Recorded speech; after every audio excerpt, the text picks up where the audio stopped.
सारे जहाँ से अच्छा हिंदुस्तां हमारा, हम बुलबुलें हैं इसकी, ये गुलसिता हमारा। हिंदू हिंदू हिंदू, हिंदू हिंदी हिंदुस्तान, ऐसे अल्फाजों से इन दिनों कान गूंज उठे हैं। दरअसल पाकिस्तान और आतंकवादियों ने जिस तरह से हम पर हमला किया वो बेहद कायराना था, जिसके बाद खून उबाल मार रहा है, चिंगारियां आंखों से निकल रही हैं। लेकिन गाज़ियाबाद की धरती पर कुछ संत दिल्ली जाने के लिए निकले और उन्हें बीच सड़क पर बैठा दिया गया। एक बार फिर गेरुए रंग पर खाकी हावी हो गई।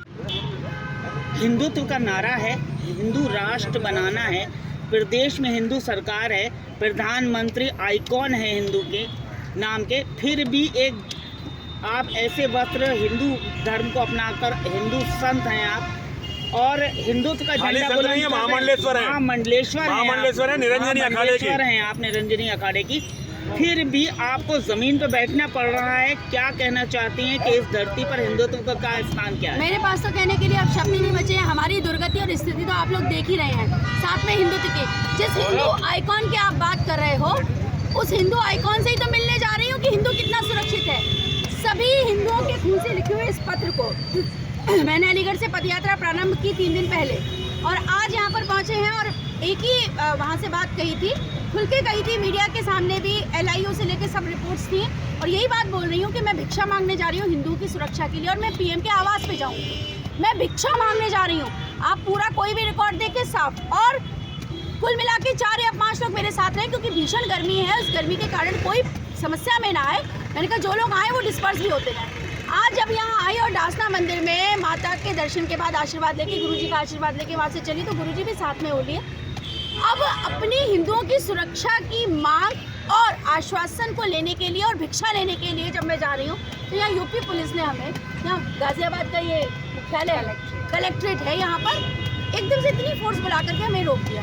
बड़े शांतिपूर्ण तरीके से हम लोग जा रहे हैं। इस पत्र को अपने हाथ से देना चाहती हूँ और झोली फैला के हिंदुओं की सुरक्षा की भीख मांगने जा रहे हैं।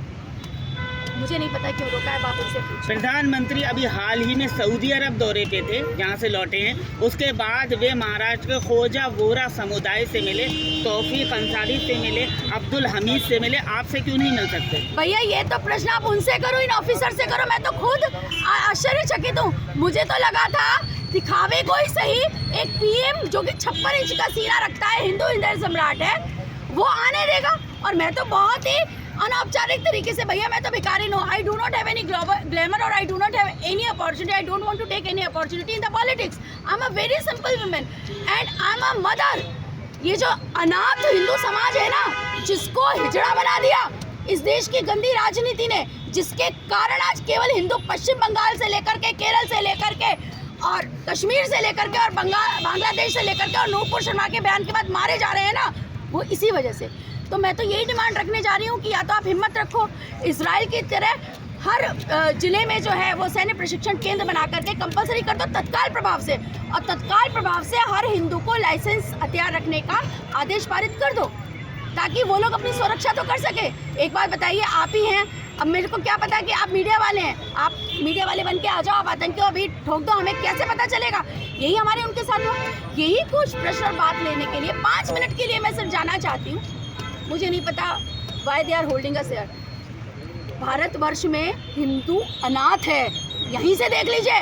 हम जैसे लोगों को, संतों को, जो कि निस्वार्थ भाव से जाना चाहते हैं, अपनी बात कहना चाहते हैं, प्रधानमंत्री मन की बात कर सकता है, सुन नहीं सकता क्या? उन तक ये बात नहीं जा रही? जो सारी इंटेलिजेंस रिपोर्ट है ये क्या पहुंचा नहीं रही? आज 3 दिन से मैं चल रही हूँ, वो लोग मुझे सुरक्षा भी दे रहे हैं, बड़े प्यार से आगे तक छोड़ के भी आ रहे हैं, सारे इनपुट्स भी ले रहे हैं मैं आगे कहाँ जाऊँगी, और मैं उनको बता भी रही हूँ। भैया रोक क्यों रहे हो? हमें जाने दो, हम अपनी बात कह आए, 5 मिनट वापस आ जाएं। कम से कम मरे तो ये संतुष्टि तो हो कि हमने पूर्ण प्रयास किया था, हम सही चैनल पर जाकर के उस व्यक्ति तक पहुँचे थे। देखिए अच्छा, अब जाने नहीं देंगे तो क्या करेंगे? देखिए अगला कदम क्या? अगला कदम तो यही है, मैं अभी तक तो यहीं पर बैठी हूँ और मैं इनसे यही रिक्वेस्ट कर रही हूँ कि भैया मैं अकेली चलने को भी तैयार हूँ। महाराज जी ने भी कह दिया, मेरा जो उद्देश्य है वो पूर्ण हो जाए। जो लाखों करोड़ों हिंदुओं ने मुझसे उम्मीद रख रखी है, जो मेरे आह्वान पर वहीं बैठ गए कि भैया ठीक है अब जो हो गया, लेकिन मुझे मैं आप लोग की तरफ से बात रखने जा रही हूँ, वो बात रखने दी जाए।